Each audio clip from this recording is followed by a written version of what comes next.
TechQuest i ove nedelje počinjemo sa jednom bizarnom, a pitanje je i da li je TechQuest. Apple je lansirao najskuplju čarapu u istoriji tehnologije. Xiaomi ubrzava dolazak 17 Ultra modela, a Samsung vraća S Pen u Samsung Fold 8 model.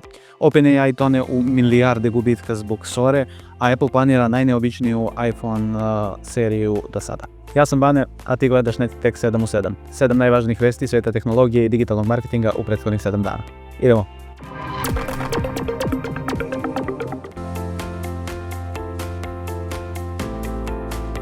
Vjerojatno se pitate o kakvoj čarapi pričam, ali Apple je uspeo još jednom da šokira i iznenadi cijel svijet. U saradnji sa japanskim dizajnerskim studijom Apple je predstavio malu pletenu torbicu, kažu od 3D pletenja, šta god to značilo, koja košta $230. Mala pletena torbica, $230, a pritom je liči na čarap. Bravo Apple. Dolazi u dvije varijante i to kraća od $150 koja je u jarkim bojama i duža crossbody varijanta koja košta $230 u elegantnim i svedenim bojama.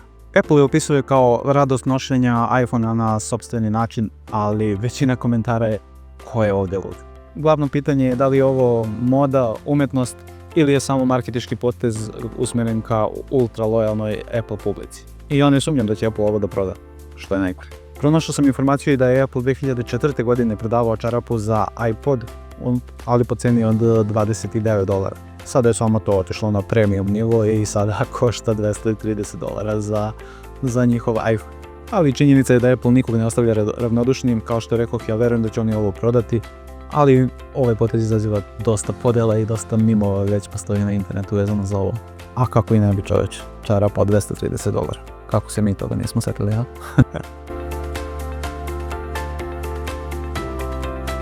Izgleda i da Xiaomi 17 stiže ranije nego što se očekivalo. Xiaomi ubrzava svoju strategiju lansiranjem premium uređaja, pa ako je verovati podacima sa društvene mreže Weibo, koja je kineska društvena mreža, Xiaomi 17 Ultra će izaći već ovog decembra. To je znatno ranije nego što je to bilo sa prethodnim modelom prošle godine i ovo bi bio najraniji izlazak nekog Xiaomi Ultra modela pa u istoriji od kada postoje Ultra modeli. Prošle godine serija 15 je stigla krajem oktobra, dok se Ultra model pojavio tek u februaru naredne godine, a ove godine to očigledno Xiaomi želi da smanji taj jaz između lansiranja 17 serije i 17 Ultra modela, tako da se očekuje da ovaj uređaj bude dostupan već u decembru. Što se tiče specifikacija ovog uređaja, očekuje se da Xiaomi 17 Ultra ima Snapdragon 8 Elite chipset generacije 5, kao i 100W brzo punjenje. A tu je i potpuno nova kamera sa 50 megapiksela glavnim senzorom i boljim in-sensor zoomom, zatim ogroman 200 megapiksela telefoto makro i ultra široka kamera i dodatni kratkodometni telefoto modul. Sve ovo ukazuje da Xiaomi očigledno juri titulu najbolje kamera telefona na tržištu. A vi ako čekate novu Xiaomi Ultru, izgleda da nećete čekati dugo, samo još malo strpljenja. Prema najnovijim informacijama, Samsung Fold serija dobit će najveće unapređenje u posljednjih nekoliko godina, iako je to veoma teško nakon Samsung Fold 7 serije, koja je donela neka značajna unapređenja. Prema informacijama iz Južne Koreje, Samsung Fold 8 dolazi sa 3 ključna unapređenja. Prvo, vraća se S Pen olovka koja je izbačena sa Samsung Fold 7 serije i to unapređena varijanta sa preciznijim pisanjem i boljom integracijom u sam sistem. Drugo, Samsung uvodi novu tehnologiju izrade metalnog okvira. U pitanju je laser drill plate koja bi trebalo značajno da smanji vidljivost pregiba, odnosno hingea na glavnom ekranu.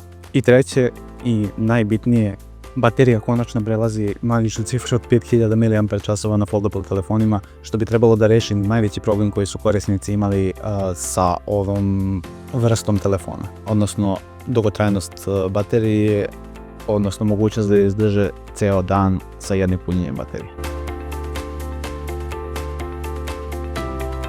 A kada smo već kod Samsunga, procurile su informacije o njihovom projektu koji se već neko vrijeme najavljuje, odnosno trostruko prekupnom telefonu koji će najvjerovatnije, to jest prema posljednjim informacijama, izaći u decembru, odnosno 5. decembra ove godine.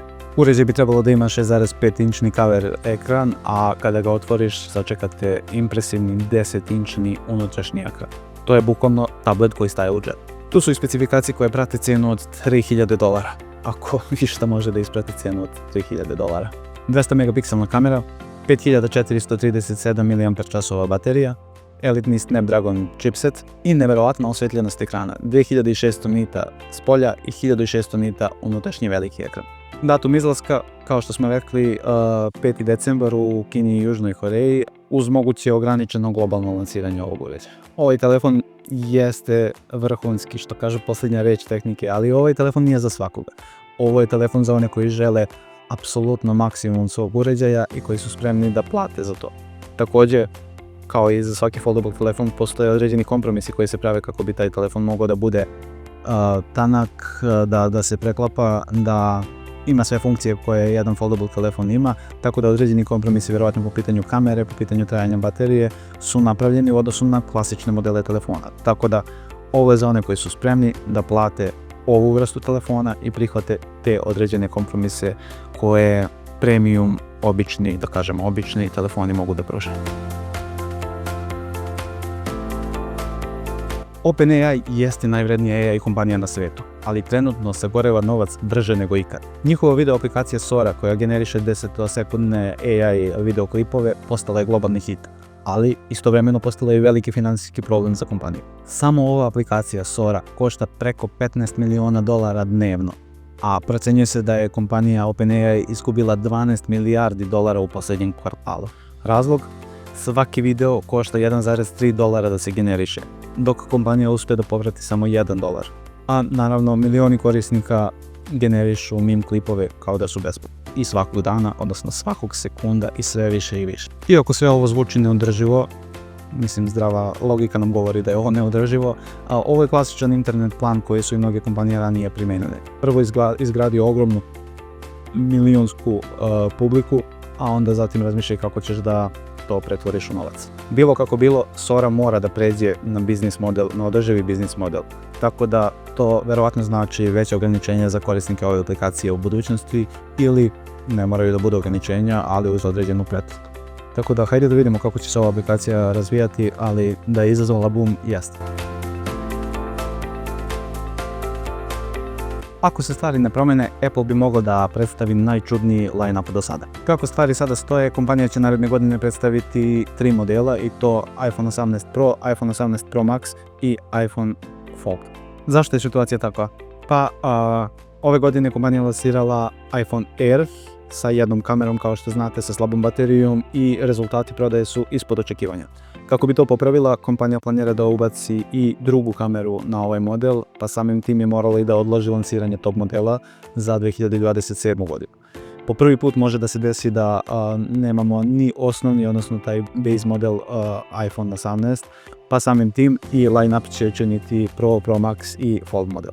Zbog toga javljaju se dva problema.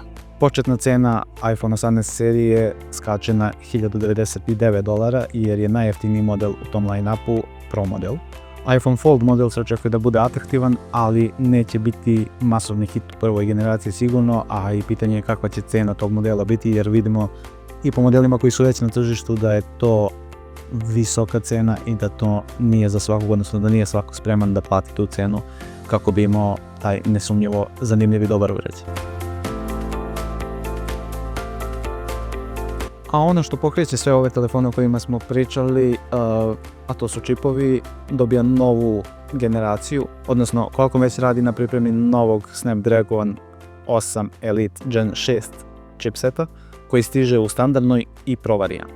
Najveća novina kada su čipovi u pitanju je naravno proces proizvodnje i nova generacija bi trebalo da stigne kompletno izrađena u TSMC-ovom 2-nanometarskom procesu, što bi trebalo da donese značajan skok u efikasnosti i performansama ovog chipseta. Tu je i nova CPU arhitektura sa rasporedom 2+3+3 jezgra, a Pro varijanta bi mogla podržavati LPDDR6 memoriju i UFS 5.0 skladište. Prema glasinama, prvi telefon koji će koristiti ovaj chipset je Xiaomi 18, što znači da Xiaomi definitivno želi da bude prvi u toj trci za najbrži telefon godine.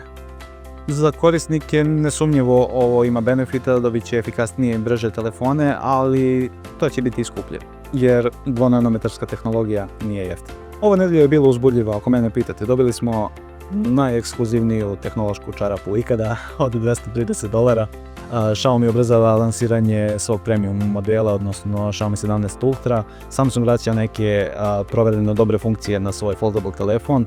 Lansira novi 3 Fold koji je Huawei, budemo iskreni, već ranije lansirao, dok Qualcomm radi na lansiranju i još boljeg i još bržeg čipa koji će unaprediti performanse telefona koje su i onako već na gornjoj granici i koje običan korisnik čak ni ne može da iskoristi. To je bilo sve za ovu nedelju. Ako vam se svidao video, lajkujte, šerujte, subscribeujte se na ovaj kanal kako bi ovaj kanal rastao, a za više informacije i detaljnije informacije o svim vestima iz tehnologije i digitalnog marketinga posjeti sajt nettech.rs, a mi se vidimo sljedećeg petka.